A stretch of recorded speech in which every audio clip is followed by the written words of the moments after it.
Nigeria jamana kuntigi Bola Tinubu farafina tilebi yanfan tɔn CEDEAO Communauté économique des États de l'Afrique de l'Ouest ɲɛmɔgɔya dilen kɔfɛ a ma Bisawo a y'a jira ko beje fanga ye mara cogoya ɲuman de ye hali ni gɛlɛyaw b'a kɔnɔ. Wala a k'u mako bɛ beje fanga in na walasa u ka kɛ misali ye farafina jamana tɔw la ani diɲɛ kɔnɔ.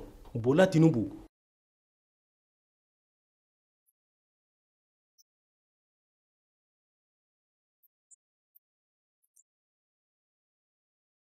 k'u t'a fɛ fanga dafirili ka kɛ o kɔfɛ fanga kɛlɛ in ka tila ka dafiri tuguni farafina tilebi yanfan jamanaw la. A ko Mali, Guinée ani Burkina Faso u jamana sababu bɛ CEDEAO kɔnɔ. Fanga dafirili kɛra u kɔnɔ siɲɛ 5 kabini san 2020 la. O kama CEDEAO jɛkulu ɲɛma Omar Aliye Touraye y'a laɲini sɔrɔdasi minnu bɛ fanga la ni jamana sababu kɔnɔ waati minnu dira walasa sibiliw kana fanga la k'u ko waatiw labato. A ko n'o waatiw ma labato ɲangiliw bɛ se ka da u kan kokura. Hakili jigila farafina tilebi yanfan tɔn CEDEAO tun ye Mali ɲangi san 2020 la nka u labana ka ɲangili in bɔ Mali kan tuma min furancɛ fanga ɲɛmɔgɔw sɔnna k'u bɛ fanga bila marisi kalo la san 2024 la. Kari tɛmɛnen Omaru Aliye Touraye ko fana CEDEAO tun ye sɛgɛsɛgɛli tɔn dɔ sigi sen kan Mali lakanako kama k'a sɔrɔ diɲɛ tɔnba ONU y'a ka kɛlɛbolo baaraw lajɔ Mali la n'a tun bɛ kabini san 10. O kama a ko CEDEAO ka sɛgɛsɛgɛli tɔn bɛna miiri fɔlɔ kalo 3 kɔnɔ walasa ka na ni hakilinaw ye lakanako ka Mali la.